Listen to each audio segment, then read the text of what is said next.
Hello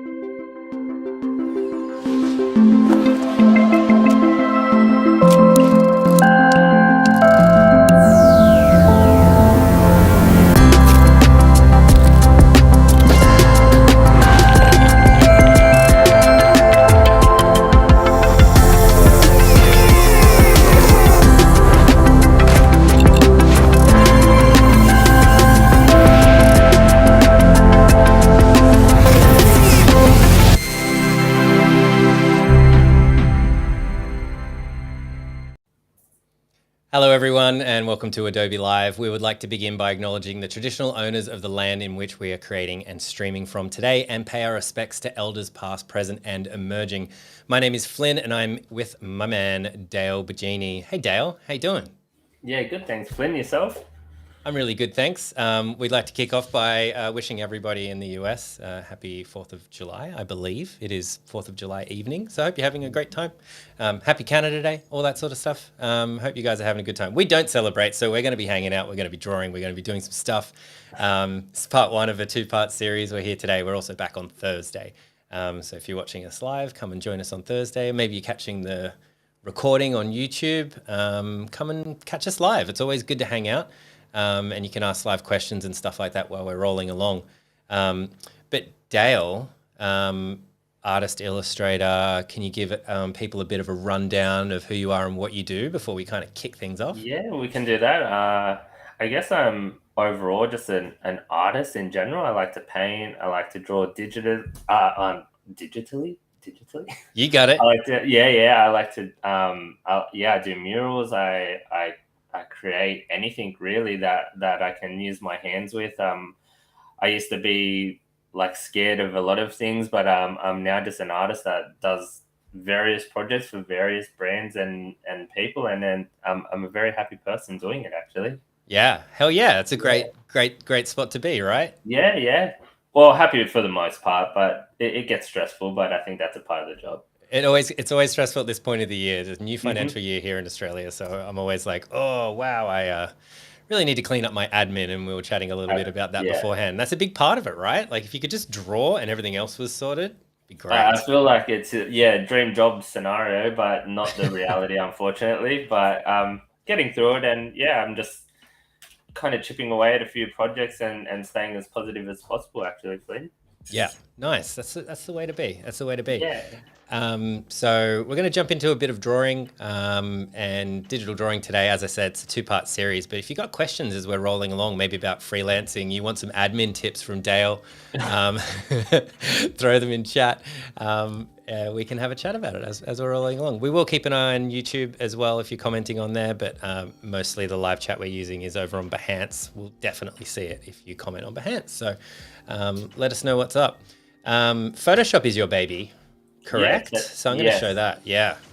I think today we're gonna stick to Photoshop, and I'm gonna talk a little bit about, I guess, drawing as like an experienced artist in the field versus someone who's interested in drawing and isn't maybe the greatest drawer, but has like a passion for it. You can be passionate about something and not be great at it, but totally. I'm just gonna show you a few tips and tricks that I use when I'm creating. So I think I might just jump straight into just like how I would generally, I guess, let's talk conceptually, how I would create conceptual art from a thumbnail to a refined to a finished art.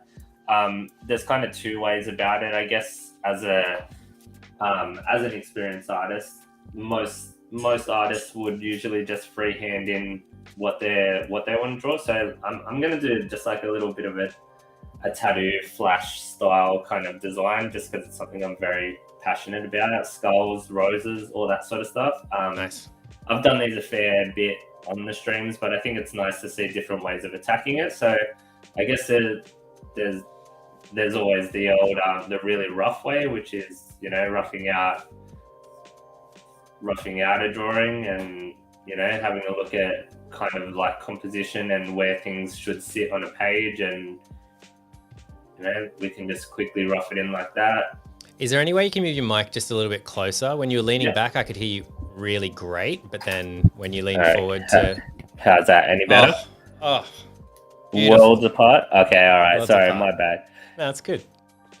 That's Part-time- my job. That's my job. What's up, Yeah. Bill Hope in chat? Bill Hope in chat, everyone. All right, part-time streamer, full-time drawer. You focus on the drawing. I'll worry about the tech stuff. So yeah, like I guess, like I said, as an experienced artist, like you kind of have the luxury of like you can rough this in, and I guess things like having a portfolio and things like that assure people that kind of you know what you're doing and things like that. But you know, I can draw like my little conceptual art all day like this, really rough. I know it doesn't look like much, but you can kind of see I'm drawing flowers, I'm drawing skulls, some leaves. You know, maybe we want to get the dagger happening through here.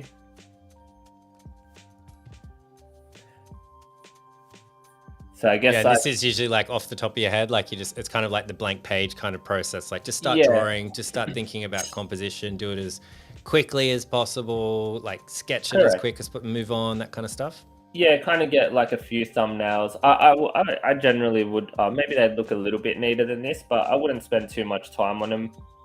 And I think for me, it's just about knowing that, like, you know, I've got flowers, I've got daggers, and I've got skulls, and I know that they're the major components that I'm using.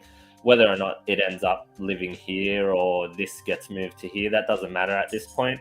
I think I guess for me, it's easy to concept like this, and I know that I can rough it out quite quickly and get it into a shape where I could probably present it to client and be happy with like selling in an idea or a dream. Some people might not be able to get it to this point even. Maybe they struggle to like get their ideas out onto paper. So maybe like using reference photography and reference like, you know, referencing other people's art helps a lot. So I'm going to talk a little bit about like how if something is too hard, I might use a reference photography to kind of create a conceptual mock-up and then build off that. So like basically making the bones of the artwork and then adding to that. So this is kind of where I would go when I'm starting to create, because just over time you get a bit confident, you know what you're doing. Obviously after this round you'll have it refined and all that sort of stuff, but for now we're not going to refine it. So what I'll do, I'll start finding assets online, whether they've got backgrounds or not. It's not a big issue. We were just talking previously about like how far Photoshop's come. I've got 3 components here that I know are going to make up my artwork. So I know that if I get rid of these 2 layers first, so let's talk about the skull. So you've got your skull. You can go into select now. It's select and then highlight subject, and it basically will deep etch that skull off that background for you in sometimes a rough way, sometimes a clean, very clean way. I'll just put a color so we can see what's going on here.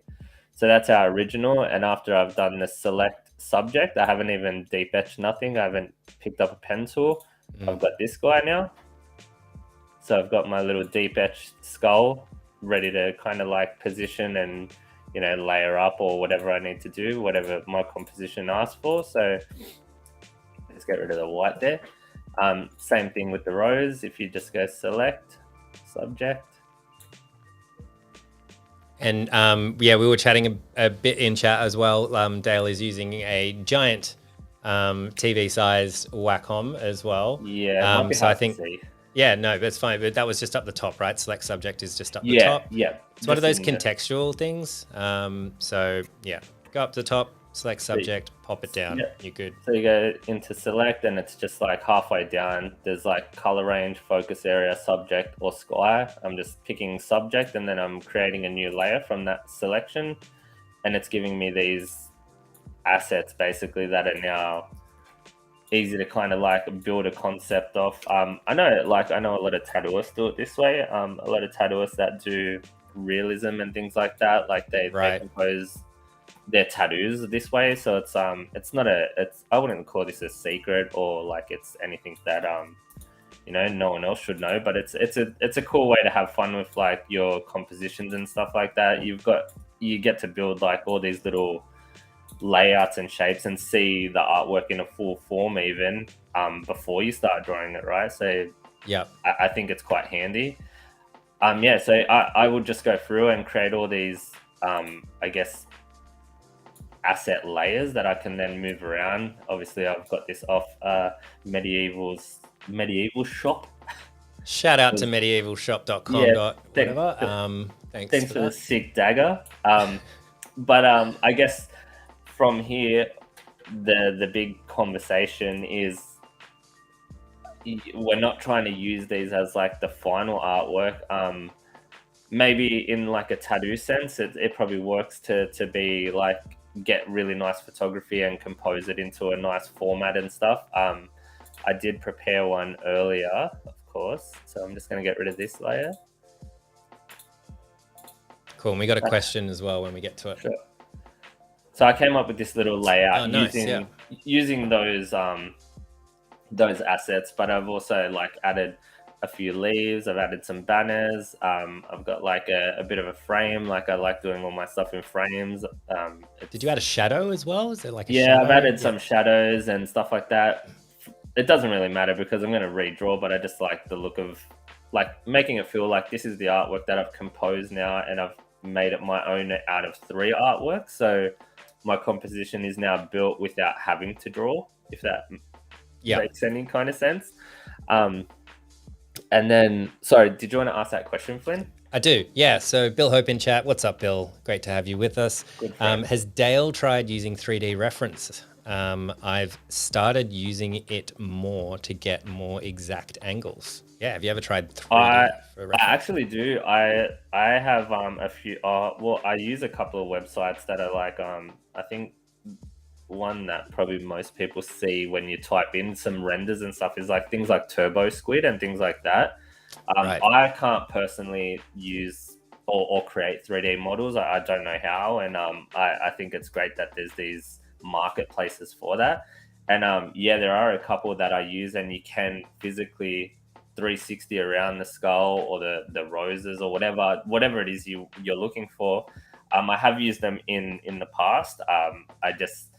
I've also started to try to build my own library. Like I'm trying to build, like I've even got like a model of a 3D skull in this bag that I've been like casting and trying to like create my own library of like of angles and things like that. But I think Bill's on the money. Those 3D renders and things like that are perfect because you can zoom in, you can give it a full 360 rotation and get that perfect angle that you want. But for this instance, it's all just flat Google image finds, I guess. Not the greatest, but they do the job. Yeah. No, it works. No, it's cool. And that's the other thing, right? Like sometimes you want to do a quick kind of mock-up for yourself. Yeah. Sometimes you might want to do something to show like a client. If it's something, it's like, hey, this is definitely not final, but here's some quick compositions that are all a bit different. Let me know what's working for you or something. Well, or you might want to be really exact, like Bill's talking about, and like actually get it perfect. It's like, okay, now I know the client wants to do this. Now I'm going to create it my own. Let's take it to the next level. And I think that's the difference. I think it depends on the scale of that project. And I think this is really funny, but if I was to present to a larger client, they would be more inclined to see some thumbnail roughs in this sketchy format because that's what they're used to. They see scamps and like really rough concepts. But if you can, this is really rough. Let's just ignore that. That's the standard. But you can do this sort of level and get it to them and sell it across with maybe some mood boards or some like reference finished art that you've done in the past. It helps sell it in. But I find that like people, and I'm going to use tattoos as reference again, people want to see it as a whole. Like this is not the finished art by any means, but this is where we're starting. What do you think of the layout? They kind of get excited because it looks 3D. It looks like it's all kind of where things should be. But I would still have to go in and rework that. So that's kind of the next step to this. And I would then, so I'll go layered file, and then I'd convert it to black and white just so it feels like it's all one piece. Right. But which it doesn't really matter because I'm going to create a new layer on top and just start basically redrawing on top of this layer. So I'll knock the opacity back, and I'll just go in and not just trace the artwork, but I'd kind of send it to it in black. I'm just using a standard hard round pressure size brush, and then I just go in and start kind of making this my own. So I guess this is kind of where I was saying, we know that these guys, you can use this photography, and I could go line for line just around this whole thing, you know, and do it perfect. But then I may as well use a photo. So I'll just go in and start like adding my own like shapes, and like, you know, this part doesn't exist, but it does now. Like, Right. you know, just little things to make it your own. If you don't, I do use a lot of the symmetry tool as well. So I would just chuck a vertical line in here, and you can turn that line however you want, whatever angle you need, and then that will just draw the two halves for you. So you can see this will go in, and that will do that. But like, you can already see, like, yeah, there's the skull that I'm drawing, but I'm definitely just using it as a guide. There's no, so I'm changing it enough that like it's becoming my own, I guess, graphic. Like it's I'm not relying on whoever's asset this is, whoever created it. It's still theirs. I'm just using it as the bones, so to speak. So yeah, and then nicely done.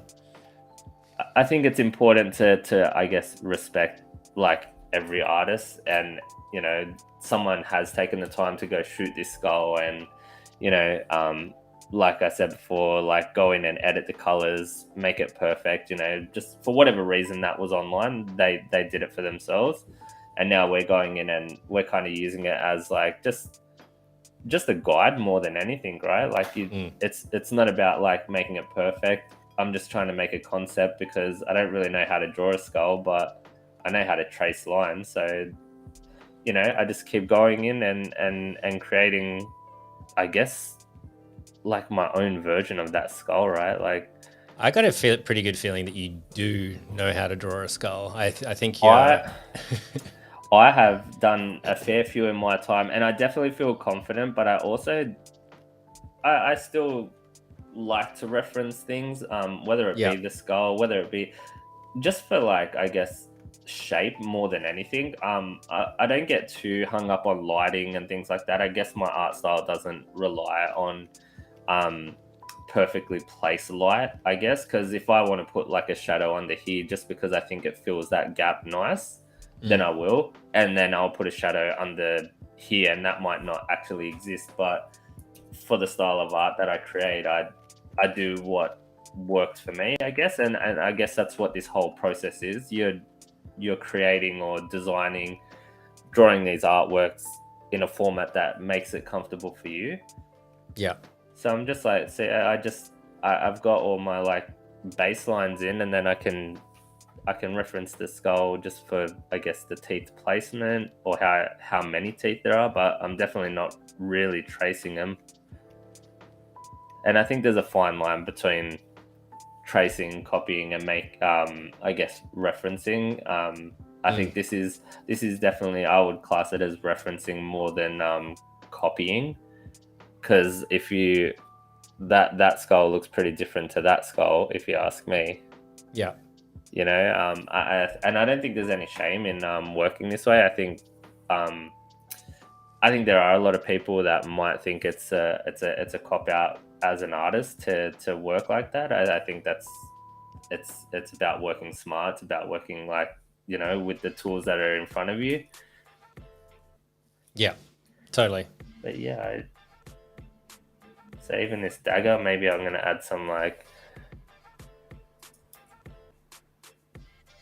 Yeah, it's kind of like more about like where you end up, right? And the context of like what it's kind of used for. As you said, if you literally just kind of trace the skull and then like uploaded it to Instagram or sent it to, you know, I don't know, a stock website or something like that, you're like, yeah, this is my illustrated skull. It's like, well, okay, that's probably borderline. And obviously it's a bit subjective, that stuff too. Of course. Maybe someone else would be like, that's fine. But, you know, if you're ultimately going to end up to a level where you very unlikely to recognize the skull, you know, It's not like, hey, that's the rose from like a photo from 19, Yeah, 75 or something like. I It's mean, what there's kind probably of it ends up as. there's probably people out there that they kind of, I think they thrive on that kind of drama. They like to tell you that you've copied or traced or things like that. I That's think the internet. There's yeah, someone somewhere for sure. yeah, and I don't think there's anything wrong with that. I just think like you said, it depends on where it ends up, like where you take that artwork, like how much you add to it, how much you don't add to it. I think if you're conscious the whole time that you're using these as references, and if you can credit the said artist of each piece, then so be it. That's great. But the reality is, I think this has been happening for a long time. People referencing other people's imagery, I guess, for whatever the purpose. Yeah. And I do keep referencing, I guess, tattoo world and tattoo culture, but they are pretty notorious for, they don't go out and take photos of all the stuff that they put into their tattoos when they compose them, but they've created their own artwork out of multiple pieces. And I think this is the same concept, right? I've got all these components from the internet, but I'm changing it and it's not looking like anything off the internet. So that skull was individual, the roses were individual, the sword was individual, but now it's all becoming one kind of collective piece. Yeah. I think it's cool if you can do that. Like, I think it you're upskilling yourself, because the more you do trace these things, the more, like, I guess, the more skill you get in drawing those. I guess that's how I started drawing the skull thing. I just kept tracing them until I knew that the eyes went here, the nose was there, the mouth was shaped like this. So I think it works. Anyone can correct me if I'm wrong, but that's just my opinion. Yeah. Oh, that's cool. Bill Hope in chat, great film, shout out. Tim's Vermeer shows how classical painter Vermeer created a device to completely trace his subject matter. It has definitely been happening forever. Was that the artist who had the camera obscura? I remember reading in one of my books, there was like an artist who was like really good friends with a scientist, and just as he started to get really famous with pointillism was around the exact same time that his best friend invented the camera obscura, which is like a really early microscope. And it was just as his buddy started becoming really famous for his pointillism and his attention to detail. And the artist never admitted it, but it's like pretty clear that that's why he had this like technological advantage at the time. And people were really blown away by like how, much attention to detail. I don't know if that's the same story, but this one. Is it? I think that's like, I guess that's the whole thing, right? It has been happening for years, and people, they hold these trade secrets close to their heart for as long as they can, until some person comes out and it's exposed, and they're like, oh, I didn't realize that's how things were done. I didn't really realize that it was okay to do that. Like, you don't lose points for creating off reference is my whole thing. Like, I think art is based off referencing things that, everyday things. Every time you see something, you're inspired, and it makes you want to create art, for me especially. But I wouldn't say I'm copying anyone. I'd say that I'm just working smart with kind of what's around me. And if the internet's given people a voice to say whatever they want and comment whatever they want, then it's the same way that we can grab whatever we want and make whatever we want out of it. So it's a slippery slope. The whole is it copying? Is it cheating? Is it being lazy? I guess it's up to the owner at that point. Yeah, for sure. But yeah, definitely to Bill's point, the sort of thing has been happening all the time. It's very interesting, and it's always interesting with tech. Like we were just talking before the stream, like about machine learning, like computer generated art and all that sort of stuff, and how does that work with copyright, and how does that work with, like, if you take something that someone else has used a passphrase to computer generate something, do they own it? is it owned by the AI? What happens if I take it and make money off it? Like, what would happen? Not that I'm saying I would, but I find it very interesting when these new bits of technology and everything comes along. Yeah, and absolutely. we've all just got to try to figure out how to navigate it. And it's forever navigating around what's new or what's, you know, what's the next big thing, like how do you get around it. And I think the key to it is, Flynn, is that you just do it until I guess until someone either tells you it's not the right thing, or or don't get caught up in it, and you just keep doing you, kind of thing, right? Like you're like, I could let all that worry me and worry about where I'm going to land on, you know, other people's opinions, but I guess those opinions are always going to exist. Yeah. Yeah, like I think there's no shame in creating like this. We're here to create kind of a new concept, and you can already see that there's this new style in all these photos. I've used all those as references to get to this point, but it feels like a completely separate, like you wouldn't even be able to pick which skull on the internet that you've used, you know, like totally. And I think that's the biggest key. Oh, sorry.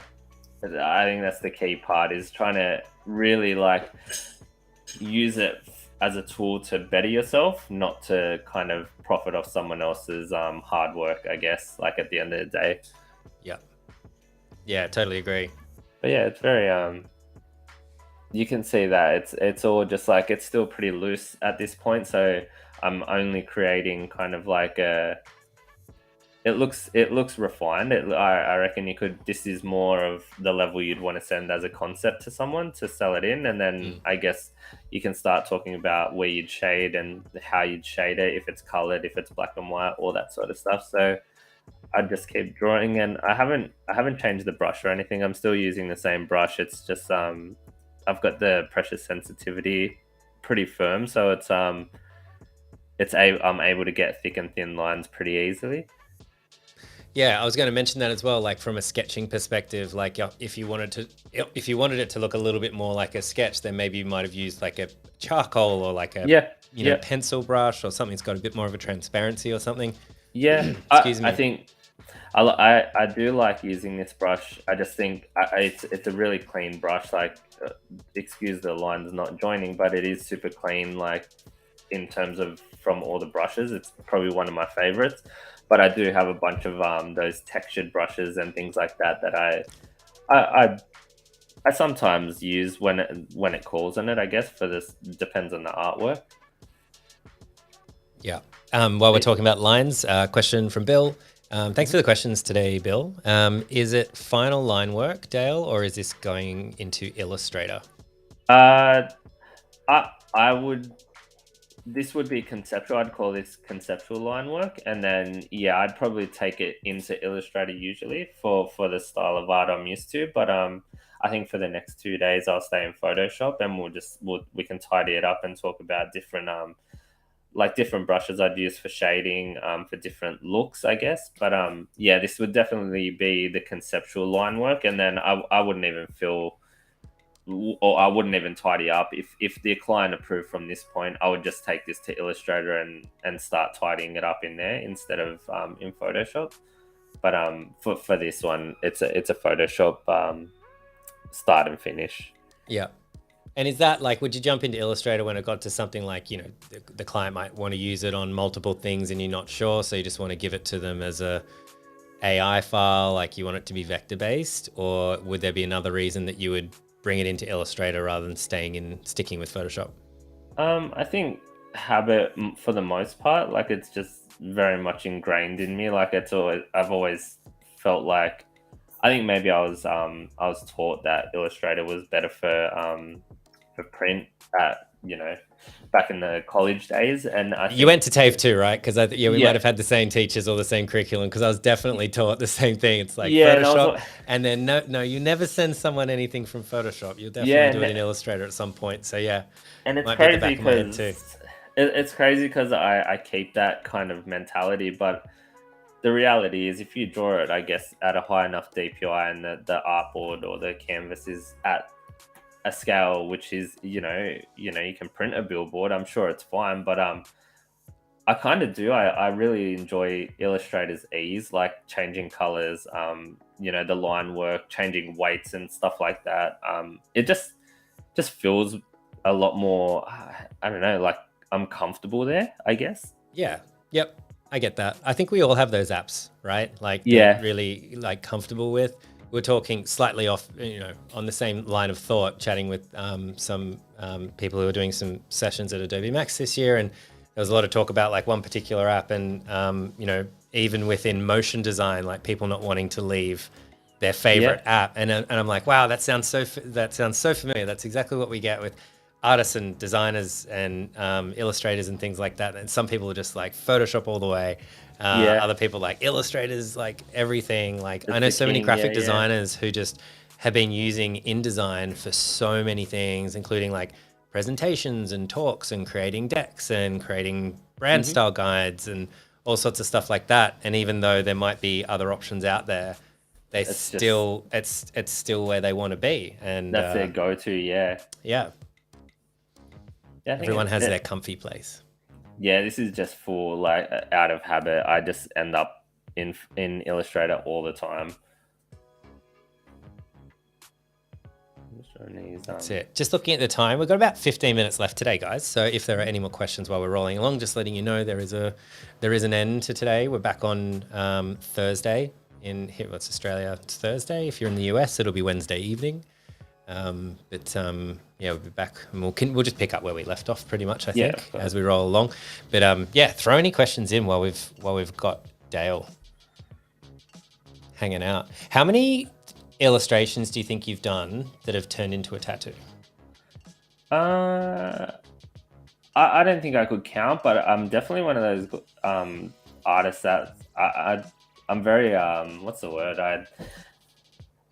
I'm a very big tattoo enthusiast, so I respect every tattoo artist out there, and I think like what they do is like, that's their art form. So when people do ask me to design tattoos, I'm very hesitant, I guess, to want to do it. I'm almost like a little bit like, I can give you an idea, but I think it's better if that tattooist puts his touch on it, and you're paying him to tattoo it, like you may as well pay him to design it as well.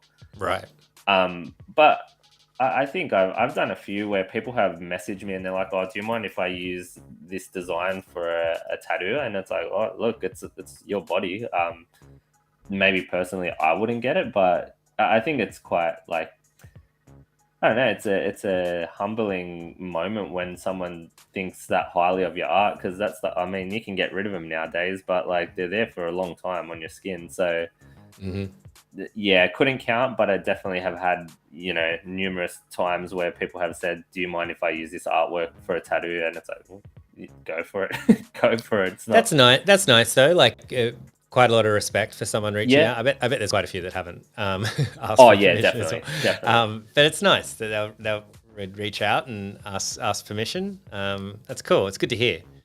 Yeah, no, it is. It's very nice. It's I don't think I've even designed a tattoo for myself, to be honest, which is quite strange. Why do you suppose that is? Like I said, I think I just respect the art form, I think. And those guys, like, a part of their job is drawing still. So, like, I guess as an artist and as an illustrator, like, I quite enjoy the process. So I would assume they enjoy it as well. And I kind of just... I like the thought of like having a piece drawn and designed by someone that I respect, Yeah. But I don't think I've got one that is actually designed by me. Not even like from a starting point, like a concept or anything? No, not one. I'm just thinking, I'm like, that's actually kind of weird now. Or not weird. I think maybe it's time that I try it out. Just get work hard, hustle. What is it? Work smart, hustle hard. Work smart, hustle hard. Yeah. On your lower back. Let's do it. I want to see it. Or maybe I'll just get it on the hands for everyone to see. But there we go. We've got our little concept put together from our stock photography. That's cool. I really like the banners. I don't know why, but like from compared to the sketch to here, they have like a really nice kind of style. Like the flow to them. yeah, the flow to it. It's got a Like nice it's a flow. bit of a flourish. Yeah. I definitely I enjoy drawing the banners as well. Like I just Yeah. think they're nice, a nice addition to any artwork. But I think the whole point of this exercise is to show that if I didn't know, I guess like I still need to have a level of experience to get to this point. But I think if you have a starting point where you can sit there and go, okay, well that's our design. That's what I'd like to achieve. How do I make this my own? And then we go to a new little. Sorry, just grip this.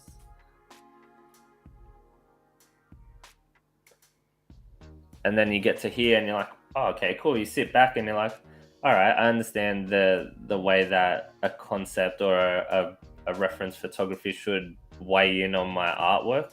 And, I'm not, those roses are completely different. Like, I mean, you could go. I was going to comment on the roses, yeah, because they're the same photo, but they look so different. Like if you went to the bother of getting a different rose photo and then putting it in and drawing it over like it wouldn't have added anything to it, which is quite interesting.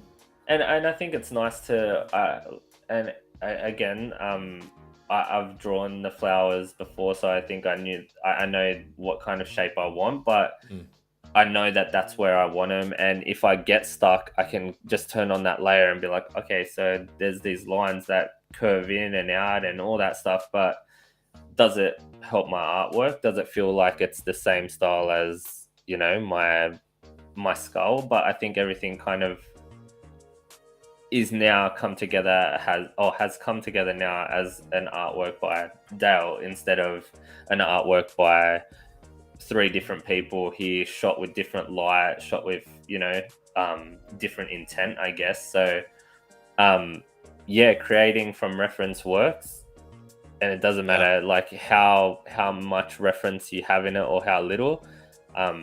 You can, if you can see that, I don't know if that's too light, but none of the lines really add up to that concept that we built. It's well and truly a new artwork based off a bunch of reference photography, and I think it's cool to be able to lean on that when you're stuck for ideas. Like not everyone is gifted enough to know exactly how a skull is symmetrically formed or not symmetrically formed. And if it makes you kind of get an idea across to a client, then you're winning, right? Yeah absolutely.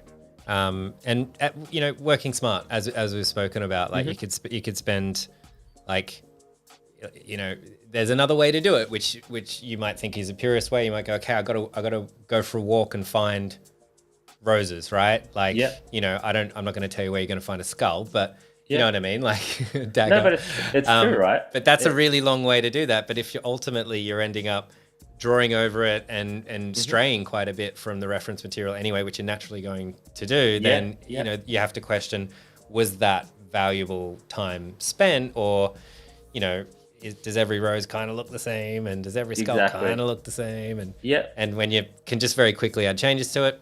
Anyway, I think it's very interesting.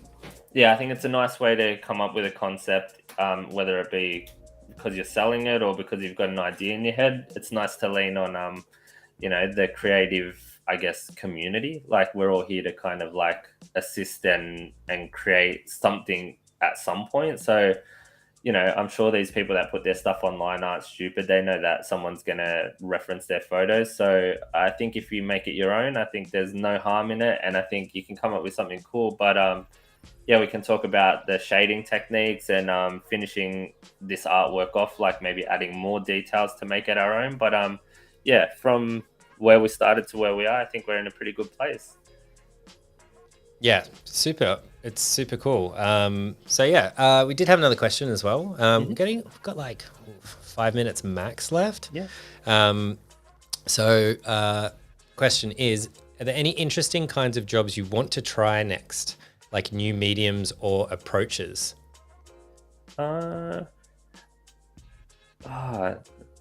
I feel like I am really happy with the, I guess, the opportunities that are in front of me at the moment. Like I'm doing the work that I want to do because I've made it a point now that I only want to do certain work, like I've Yeah. strayed a bit from graphic design. I was originally, I guess, taught as a graphic designer, but I'm not into graphic design, not to downplay that art form.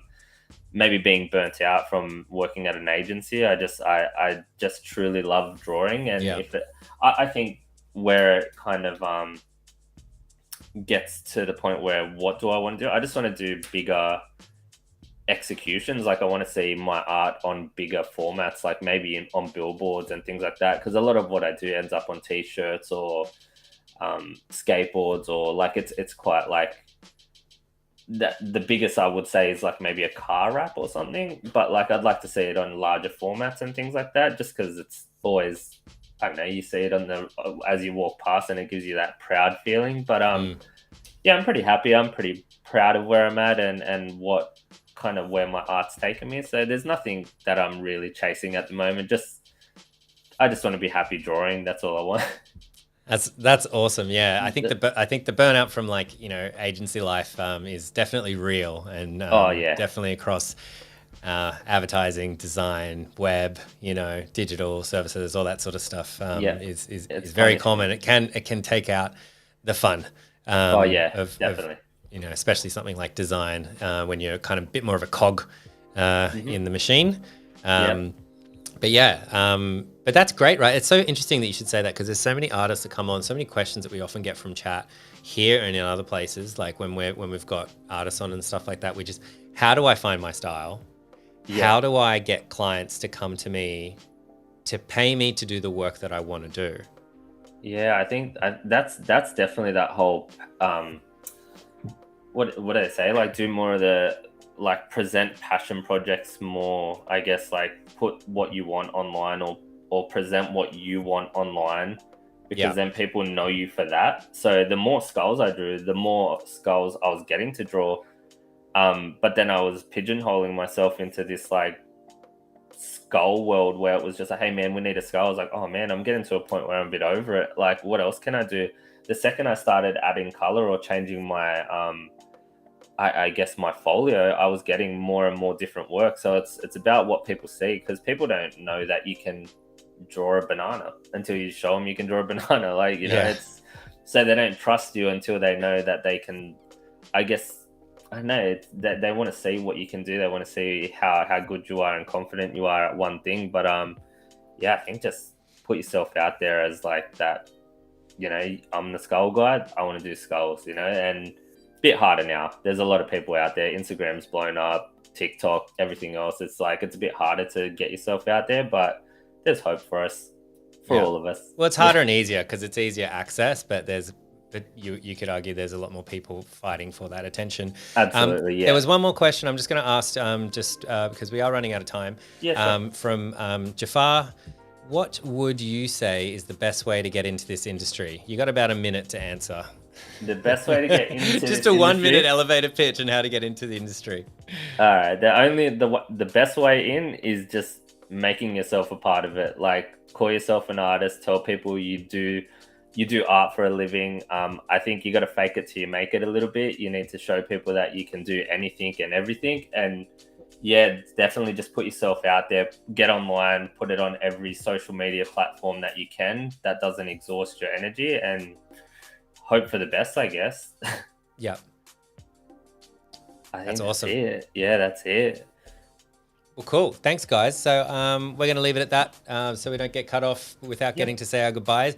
We'll be back in 48 hours. So for us, it's Tuesday. If you're in the US, it might be Wednesday evening or wherever else you are in the world. So we'll be picking up where we left off with Dale Bigeni. Thank you so much for hanging out with us. Awesome. Thank you very much, Flynn, as always.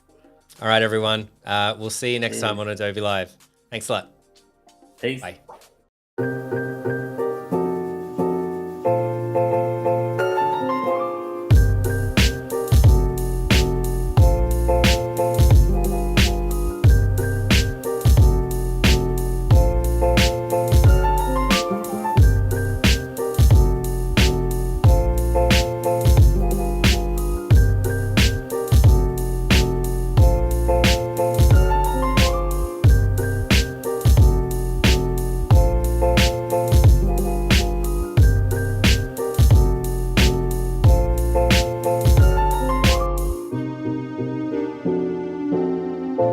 you.